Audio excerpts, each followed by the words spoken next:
پردے کو ملحوظ رکھو، پردوں کو چاک نہ کرو، عورتوں کو فنون سکھاؤ، صلاحیتیں سکھاؤ، عورتوں کو تعلیم دو، اس لیے کہ عورت سب سے پہلی درسگاہ ہے، اور سب سے پہلا جو ہے وہ مدرسہ ہے، اور سب سے پہلا سکول ہے بچوں کے لیے۔ عورتوں کو پڑھاؤ لکھاؤ، لیکن اس کے ساتھ کہ ان کا پردہ چاک نہیں ہونا چاہیے، پردوں کا لحاظ رکھو۔ تو بے حیائی جو ہے نا، بے حیائی کے ساتھ ترقی نہیں ہے، ترقی حیا کے ساتھ ہی ہے۔ اور ہماری ترقی جو ہے وہ ہمارے کریم آقا صلی اللہ علیہ وسلم کے دامن کے ساتھ ہی وابستہ ہے۔ آپ کے دامن سے ہٹیں گے، چھوٹیں گے تو ہم کبھی ترقی نہیں کر سکتے، ہم تو نزلی کی طرف جائیں گے۔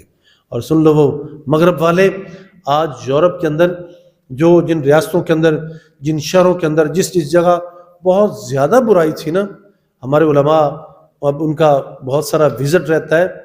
اب علماء ہمارے بحمد اللہ بہت عرصے سے وہ بھی وہاں ان کے اکثر چکر لگ رہے ہیں، وزٹ ہو رہے ہیں، اور میڈیا کے ذریعے بھی بہت ساری اطلاعات ہمیں آ رہی ہیں کہ یورپ جہاں بہت سارا، جہاں موسم گندا ہوتا تھا، جہاں مخلوط نظام تھا، جہاں بے پردگی تھی، جہاں کوئی کپڑا شپڑا نہیں تھا اور جانوروں کی طرح، درندوں کی طرح پھر رہے تھے، آج وہ نہایت اکتائے ہوئے، وہ گھبرائے ہوئے اپنی اولادوں کو دیکھ کے۔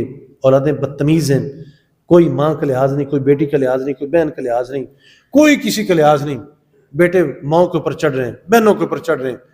آج اس قدر وہ قدروں کی پامالی کی وجہ سے آج وہ بے سکونی کی بیماریوں میں وہ لتھڑے ہوئے ہیں۔ آج وہ پریشان ہو کے اس تجسس میں ہیں کہ کیا وجہ ہے کہ ہمارے پاس ہر چیز کی ریل پیل ہے۔ آج محلات بھی ہیں، کوٹھیاں بھی ہیں، بنگلے بھی ہیں، گاڑیاں بھی ہیں، پیسہ بھی، سارا کچھ ہے، لیکن اس کے باوجود آج ہمیں سکون نہیں آ رہا، سکون نہیں ہے، مطمئن نہیں ہے، وہ لذت اور وہ چاشنی نہیں آ رہی۔ وہ کیسے آئے گی؟ تو جب کبھی وہ اسلام کا مطالعہ کرتے ہیں، اسلام کے قریب آتے ہیں، اسلام کا جب شور و غوغا وہاں ہوتا ہے تو وہ دوڑ کے، علماء فرماتے ہیں کہ سیلاب سے بھی تیزی کی صورت میں آج غیر مسلم جو ہے وہ اسلام کو قبول کر رہے ہیں۔